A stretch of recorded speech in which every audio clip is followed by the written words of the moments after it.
श्री सीता अष्टकम् वन्दे सीतां जगन्मातां रामस्य हृदयस्थितां भक्तानां कामदां देवीं नमामि जनकात्मजां शान्तां शीलगुणोपेतां सर्वलोकनमस्कृतां रामप्रियां मनोप्राप्तां नमामि जनकात्मजां धर्मनिष्ठां महाभागां पतिव्रतपरायणां लोकानां हितकर्त्रीं तां नमामि जनकात्मजां वनवाससितां धीरां दुःखसहनतत्परां रामनामपरां नित्यं नमामि जनकात्मजां अशोकवनिकावासां रावणेनाभिपीडितां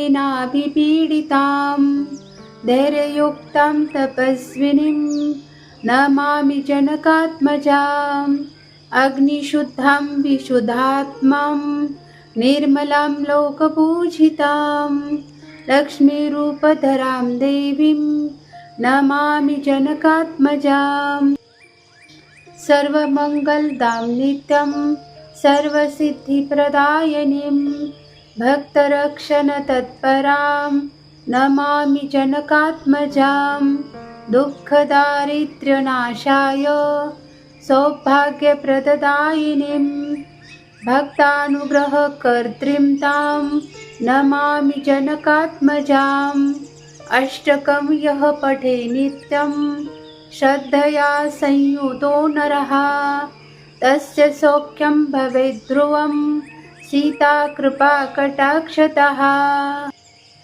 श्री सीता अष्टकं संपूर्णम्। सीतानवमीच्या पवित्र दिवशी श्री सीता अष्टकम ऐकल्याने जीवनातील संकट, दुःख आणि अडचणी दूर होतात.